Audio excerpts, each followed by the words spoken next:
porque precisamente estamos hablando de sostenibilidad, de decisiones difíciles y creemos que la política importa, como les decía al inicio, y escuchar de primera mano la experiencia de alguien que ha marcado la historia de América Latina es muy importante.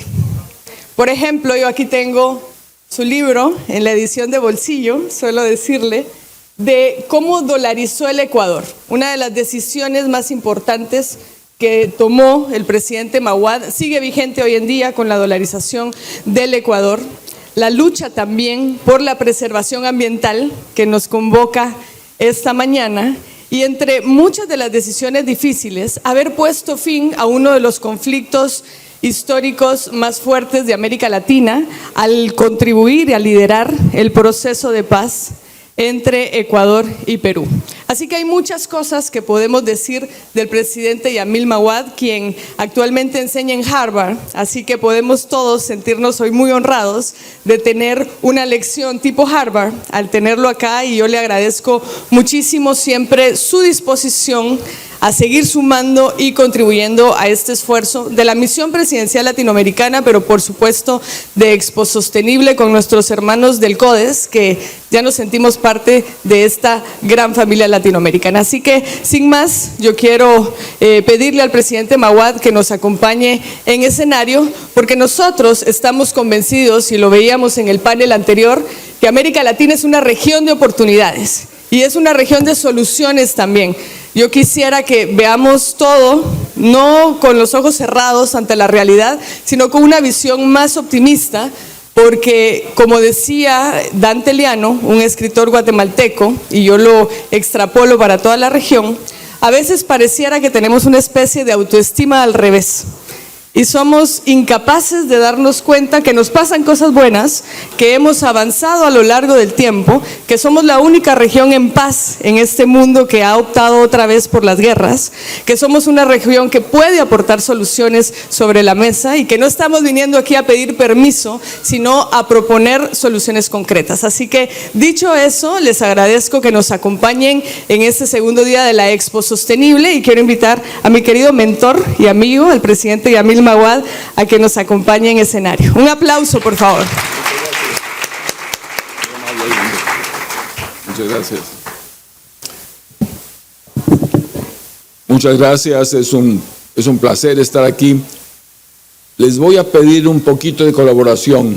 La sala tiene un eco muy fuerte, entonces las conversaciones que están afuera repercuten mucho aquí adentro. Si podemos mantener un poquito de silencio, sin duda, eso nos va a ayudar. Y tal vez se solucione cerrando las puertas para que podamos mantener las conversaciones, pero no dentro del salón. La semana anterior vimos en el mundo un evento extraordinario desde el punto de vista tecnológico. Estos astronautas que hicieron un viaje por primera vez en la historia de la humanidad, que fue más lejos que lo que nunca antes ha ido un ser humano, que visitó, circunvaló el lado oscuro de la luna y que regresó y amarizó en un evento visto por miles de millones de personas.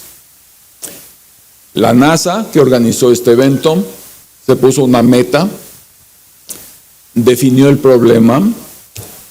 A mí me gusta decir que el problema es la distancia que hay desde el sitio en el que estoy hasta el sitio en el que me gustaría estar. A esa distancia que falta por recorrer le llamamos problema. Y además estableció que lo más esencial era la seguridad de los astronautas. Más de una vez se postergó el lanzamiento porque la seguridad estaba comprometida.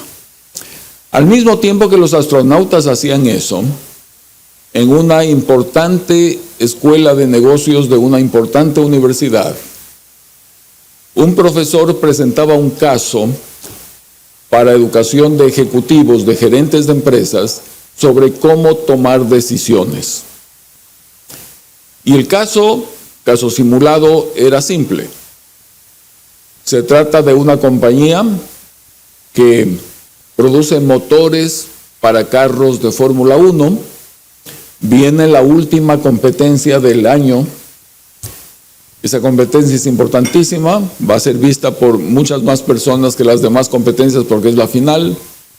Si la escudería gana esa carrera o tiene un buen puesto, gana el campeonato mundial, eso significa muchos millones de dólares en contratos, eso significa un crecimiento de la reputación enorme. El problema es que el motor está teniendo fallas. Hay unas junturas que técnicamente no cierran como deberían cerrar. Y entonces los expertos dicen que hay un riesgo en participar en la carrera. El riesgo es que el motor falle y se reviente frente a todo el mundo, con lo cual la oportunidad de tener todo lo que les dije se convierte en un deterioro de imagen. Se revienta el motor, se pierde la carrera, se demuestra que no son técnicamente viables, etc. El profesor les pide a los alumnos que se dividan en grupos para que tomen la decisión sobre si participar o no participar en la carrera. Entonces, en cada grupo hay un representante de la empresa que fabrica los motores, hay un representante de la escudería que evidentemente quiere participar porque quiere ganar el campeonato, hay un representante de los expertos que dicen que no hay que correr y un representante del gerente general de la empresa que quiere correr y se produce un proceso de negociación ahí. Piden los expertos, y ocurre en cada grupo, que tenemos que tomar una decisión objetiva. No podemos funcionar en base al miedo. Necesitamos datos técnicos. Y entonces les traen en una lista toda la secuencia de todas las carreras producidas con lo que ha pasado con estos motores en cada uno de esos eventos. Y la pregunta fundamental es si hay una relación directa entre la manera en que funciona el motor y la temperatura del sitio. ¿Cuántas veces el motor ha fallado? ¿Cuál ha sido la temperatura ese día? Y llegan a la conclusión de que no hay una correlación directa entre lo uno y lo otro. Y que por lo tanto sí puede haber algún factor de temperatura, pero no es determinante. En base a eso toman decisiones, vienen a la plenaria, cada grupo dice lo que han decidido y la gran mayoría de grupos de ejecutivos de primer nivel, de empresas de todo el mundo, de diferentes sectores, toman la decisión de participar en la carrera. Y están muy felices con la decisión. En este momento, el profesor les cuenta que esta simulación inventada está basada en un hecho de la vida real, que ocurrió en 1986, que el presidente era Ronald Reagan y que la NASA decidió enviar al Challenger al espacio. 7 astronautas, primera misión civil, una maestra de escuela. Todos los Estados Unidos veían eso, sus hijos en su casa, sus alumnos en la escuela. Era un momento de tecnología y de triunfo tecnológico perfecto. El cohete sale y a los pocos segundos explota en el aire, mueren absolutamente todos y se produce la tragedia más grande en ese campo. Y les dice el profesor que basado en ese caso se hizo la simulación de los coches de carrera.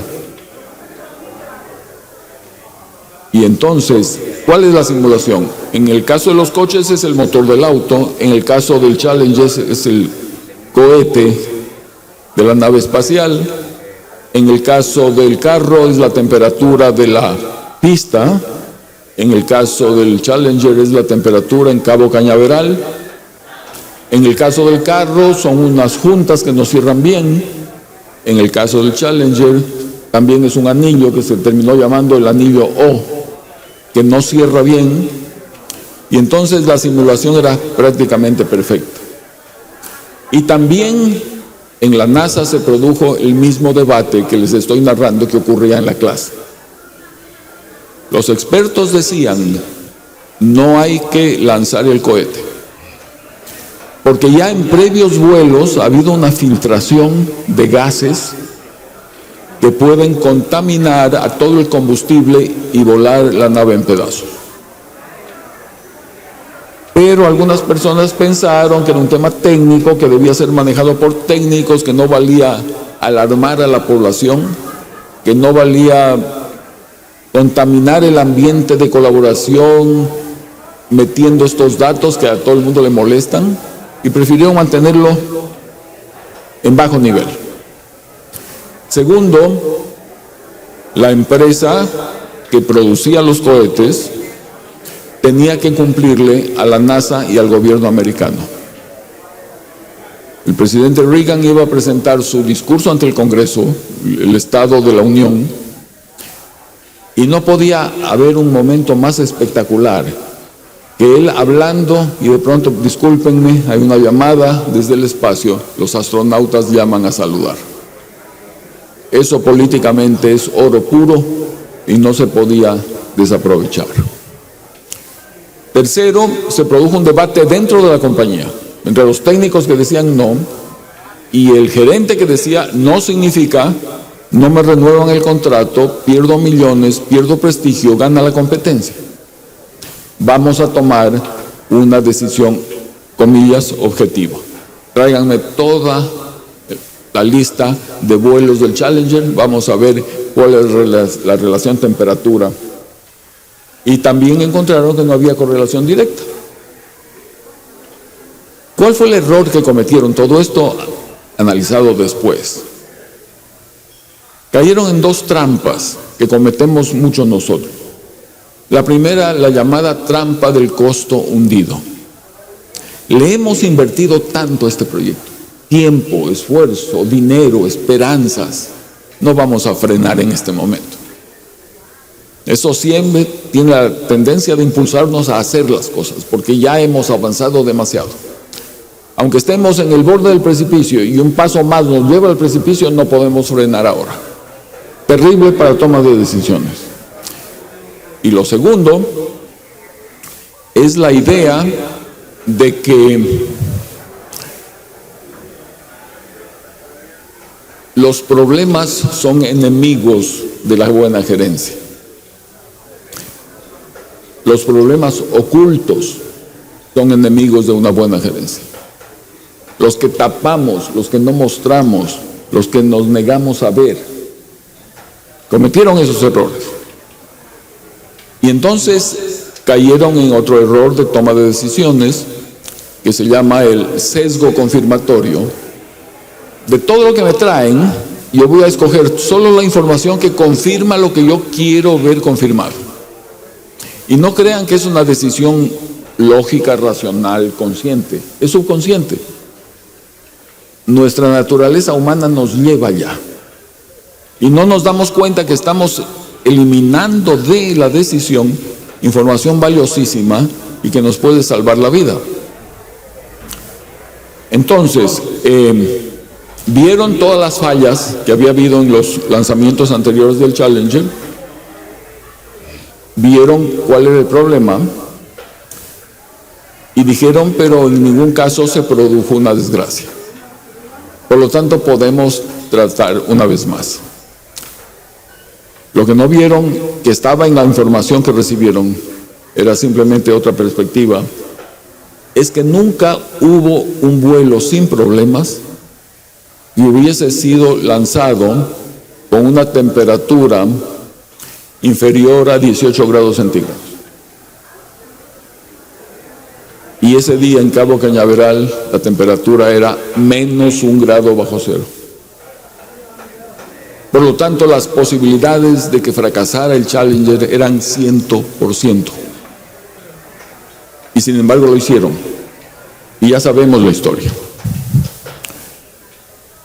Y el cliente, la Casa Blanca, ¿quién le dice que no a la Casa Blanca? A la NASA.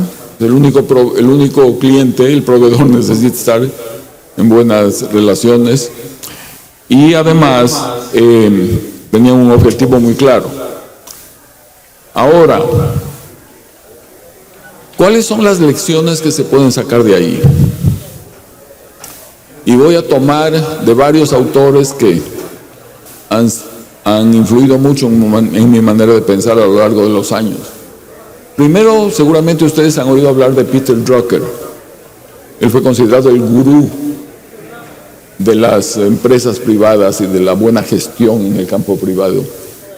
Y Drucker hizo un estudio muy importante en la época en que Japón era la nueva nación cuya producción industrial, etcétera, tomaba el primer punto en el mundo y se decía que iba a superar a Estados Unidos y dejarlo atrás, etcétera. Y él encuentra una cosa sumamente valiosa. Primero, que en el del 100% que hay para analizar un problema, la gente usa el 80% en entender el problema, en estudiar el problema, en descomponer el problema en sus elementos, y solo el 20% en buscarle una solución al problema. Y en Occidente hacemos exactamente lo contrario. 20% en analizar el problema y 80% en buscarle soluciones. ¿Cuál es la ventaja del primer método? Que si ustedes ponen un grupo inteligente de personas a analizar algo durante un buen tiempo, si llegan a la conclusión de que el problema está configurado así, la solución es obvia. Todos van a llegar más o menos a la misma solución. No gastan tiempo vendiendo la solución, vendiendo la propuesta. No es un trabajo de persuasión ni de convencimiento. Simplemente recogen lo que ya está en la sala, lo que ya ha producido el grupo, y por lo tanto es más profundo, es más valioso y mucho más sostenible.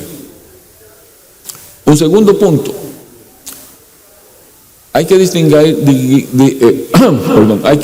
entre si estamos afrontando un problema o un dilema.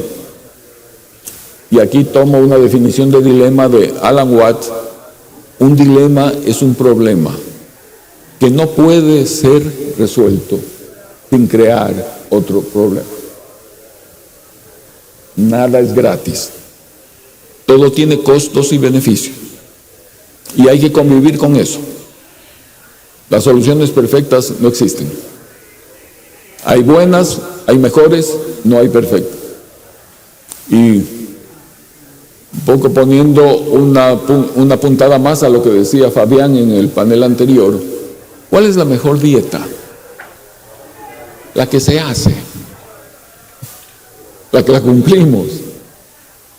No está el mérito en lo que se ha escrito en el papel, es aquello que lo podemos complementar. Un tercer elemento. Esta persona va donde el médico con un dolor en la espalda y la doctora le dice: usted tiene cálculos en el riñón y lo voy a operar y en 10 días usted puede volver a trabajar sin problemas. Y así ocurre. 10 años más tarde, el mismo paciente viene donde la misma doctora con el mismo dolor y le dice: doctora, por favor, sáqueme los cálculos que se me han vuelto a formar. A ella no le gusta lo que ven, pide más exámenes y encuentra que es un tumor muy avanzado, canceroso en el riñón, donde ya no había posibilidades médicas de curarlo. Nuevas opiniones, nuevos exámenes, mejor calidad de vida posible, pero el paciente muere. ¿Cuál es la diferencia entre el caso 1 y el caso 2? Mismo dolor, mismo paciente, misma doctora. Que en el caso 1 conocemos el problema y conocemos la solución. Cualquier médico decentemente graduado en el mundo sabe identificar cálculos y sabe extraerlos sin riesgo prácticamente grande para la vida del paciente. En el segundo caso, cáncer en el riñón. ¿Conocemos una parte del problema? ¿Conocemos una parte de la solución?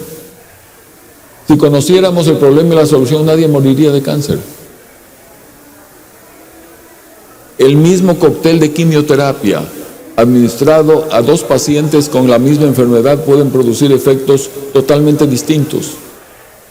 El mismo cóctel de quimioterapia administrado al mismo paciente en dos momentos diferentes de su tratamiento puede producir efectos totalmente distintos, por eso hay que irlo regulando. Para el primer caso, en que conocemos el problema y conocemos la solución, necesitamos un técnico, necesitamos un experto, necesitamos un buen gerente. Se complica el micrófono, llamen al señor que sabe de esto. Entonces, es un problema de arreglo rápido. En el segundo caso, en donde la doctora tiene que chequear al paciente y a la familia del paciente y tiene que proponer un cambio de estilo de vida, y hay tal cantidad de elementos que no están presentes en el primero, no necesitamos un técnico, necesitamos un líder, que es una cualidad totalmente distinta. Una persona capaz de pensar en el momento, de tomar los elementos de la realidad, de problemas que conoce poco, pero que le saltan y que tiene que afrontarlos. Esa es una buena diferencia entre lo político y lo académico. En la academia ustedes escogen el tema. En la política el tema desaparece como un hongo de la noche a la mañana y hay que tratar con eso. Por eso hay que tener cuidado con todos los consejos académicos, porque provienen de otra experiencia distinta. Entonces necesitan un líder. Esto es lo que Ronald Heifetz llama liderazgo adaptativo, y distingue el problema técnico del problema adaptativo. Y las decisiones difíciles, por definición, son adaptativas, no técnicas. Otro elemento de una obra que se titula La Hora 25, publicada por allá por los años 60 o 70. La hora 25 no es la última hora. La hora 25 es una hora después. La última hora es la hora 24. La hora 25 ocurre cuando un científico en un laboratorio resuelve inyectarle células cancerosas a un ratón para observar cómo avanza la enfermedad. Dio origen a un proceso irreversible, ya no hay vuelta atrás, y las posibilidades de que las cosas salgan mal son enormes. Qué importante es el tiempo de toma de decisiones. ¿En qué momento estamos del reloj? ¿Tenemos tiempo? ¿Estamos en la hora 24? ¿Estamos entrando en la hora 25? Esto puede marcar la diferencia entre lo uno y lo otro. Y dos aportes, uno más, ajeno. Decimos que en la vida hay que tener valentía, hay que tener coraje. La historia viene de la Grecia antigua. Sócrates, el filósofo, le pregunta al general de Esparta, ¿en qué consiste el coraje? Y el general le dice, consiste en avanzar siempre y no retroceder jamás. Sócrates le dice, bueno, asumamos que usted entró en un desfiladero, se da cuenta de que no tiene salida, de que lo han emboscado, de que lo van a masacrar a usted y a toda su tropa, y la única salida es retroceder, ¿qué haría? Y el general con la misma fuerza le dice, ordenaría la retirada, porque la primera obligación de un general es proteger la vida de su tropa. Y le dice lo obvio, Sócrates, para cumplir con su función primera, está actuando como un cobarde, porque tener coraje es siempre ir adelante y usted está ordenando ir para atrás. General furioso, la historia es que se le abalanzó a Sócrates para castigarlo por semejante ofensa, y ahí Sócrates lo paró, y esta es la perla de la historia. Sócrates le dice, usted está haciendo lo correcto, porque el coraje es la obediencia al sereno juicio. Es una maravilla. La valentía consiste en la obediencia al sereno juicio. Y el sereno juicio es mucho más que cálculo racional. Tenemos 4 cuerpos: cuerpo físico, cuerpo racional, cuerpo emocional y cuerpo energético. Vivimos enviando energía a los demás. Cuando tomamos en cuenta los 4 cuerpos, los oímos y de ahí extraemos una conclusión, eso es un sereno juicio. ¿Y por qué hace falta coraje? Porque cuando encuentren lo que hay que hacer, lo correcto, se dan cuenta del precio que van a pagar por hacerlo. Y ahí necesitan el coraje para ejecutarlo.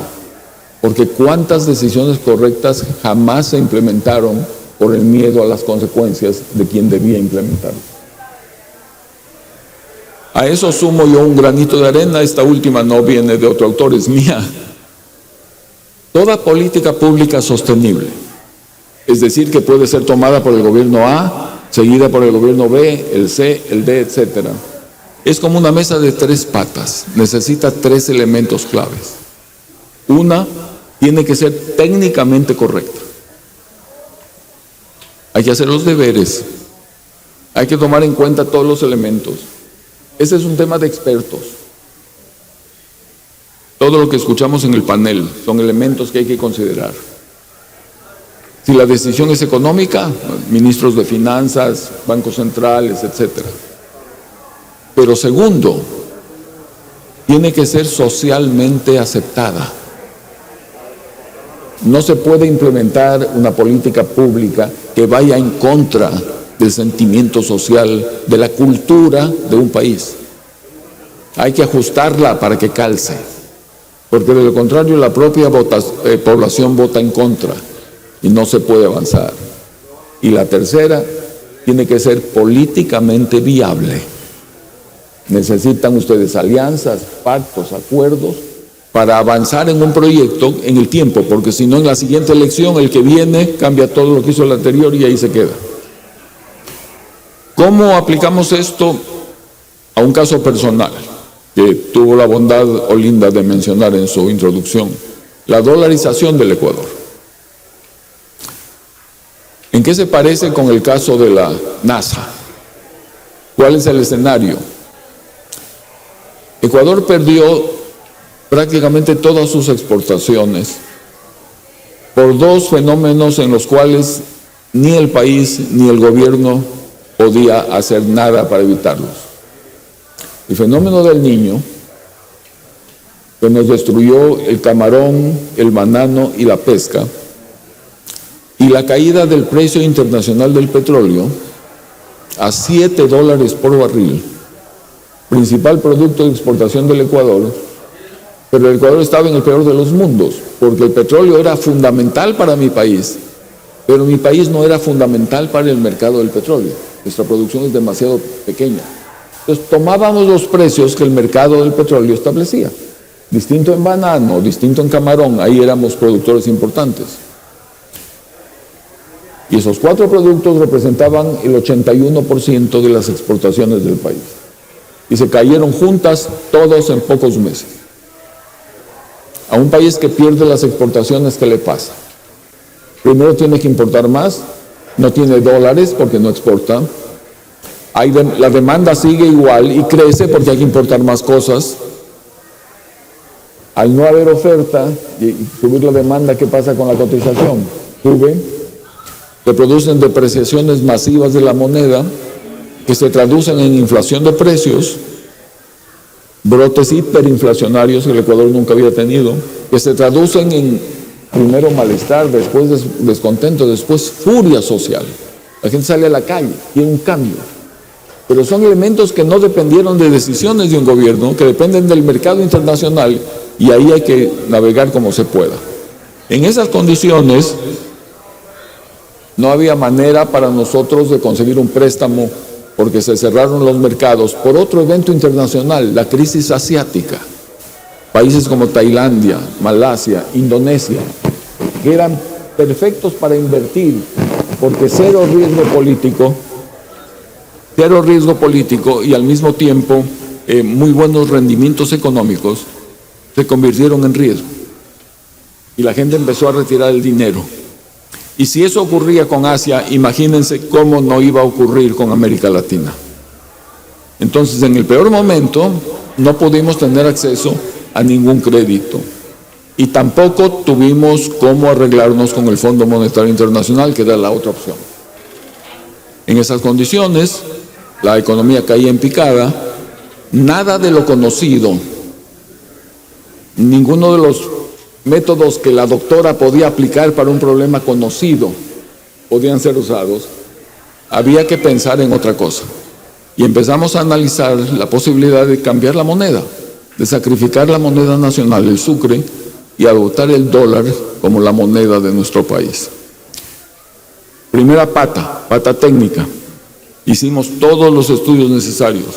Segunda pata social.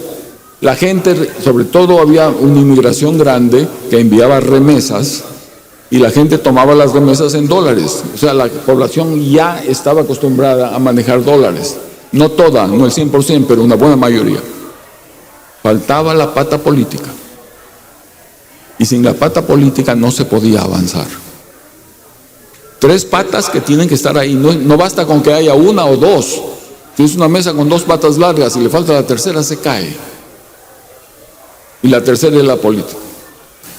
Entonces, nos demoramos más de la cuenta hasta que por fin se produjo un acuerdo en el Congreso. Imagínense un país con todas las leyes para funcionar en su moneda local que de pronto adopta otra moneda. Tiene que cambiar decenas de leyes en el Congreso. ¿Cómo lo hacen en democracia si es que no tienen los votos ahí? Entonces, todo eso lo hicimos y ese es un ejemplo de decisión difícil, sostenible, porque sigue hasta hoy, con 95 o 96% de apoyo de la población ecuatoriana. Nos pareció tan importante el evento que publicamos este libro. Es el primer país en el mundo que hizo eso. Es muy lindo ser el número uno en el mundo y tienen varios problemas en el número uno en el mundo. No tienen de quién aprender, no tienen a dónde preguntar, porque no hay antecedentes. Así que esas son las lecciones que yo he aprendido en la academia, en la vida práctica, que quería compartir con ustedes. Y por último, no hay manera de que estas cosas avancen si no tienen una persona a cargo que sea como el campeón de una buena idea o de una buena iniciativa. Un muy importante político inglés visitó Nueva York en mediados del siglo XX. Como era inglés, al cruzar la calle miró para el lado equivocado. No se dio cuenta de que venía un carro, el carro lo golpeó, quedó muy mal herido, fue al hospital, estuvo algunas semanas ahí. Al final se recuperó. En otro evento, en Florida, un muy importante político de los Estados Unidos iba en un carro convertible, vino una persona con un arma, disparó, no lo impactó a él, impactó a la persona que estaba al lado y lo mató.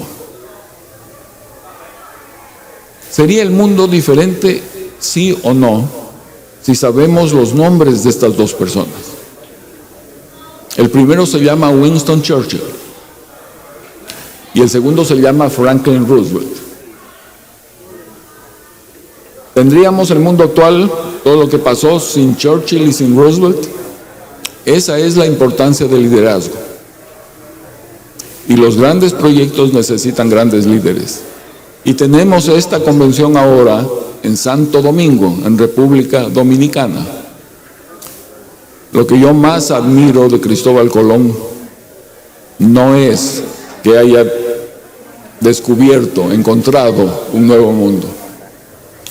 Lo que más admiro es que se lanzó a buscarlo, animado por su fe en una idea. Y esa es la idea de ustedes que hay que apoyar y a la que le deseo el mejor de los éxitos. Muchas gracias. Muchas gracias. Muchas gracias. Wow. Gracias. Muchas gracias. ¿Otro ya? Sí. Sin desperdicio esta excelente participación, pues, del excelentísimo señor Yamil Mahuad, expresidente del Ecuador. En estos momentos vamos a realizar una fotografía protocolar con los organizadores de Expo Sostenible 2026 y definitivamente este escenario se ha enriquecido al recibir esta voz que ha enfrentado decisiones complejas en contextos reales de crisis. Él ha demostrado que liderar puede ser sencillo cuando todo está en orden, pero liderar es tomar las verdaderas decisiones cuando no hay opciones fáciles. Y es por esto que nos sentimos sumamente honrados y agradecidos por haber contado con esta conferencia magistral del excelentísimo señor Yamil Mahuad, expresidente del Ecuador.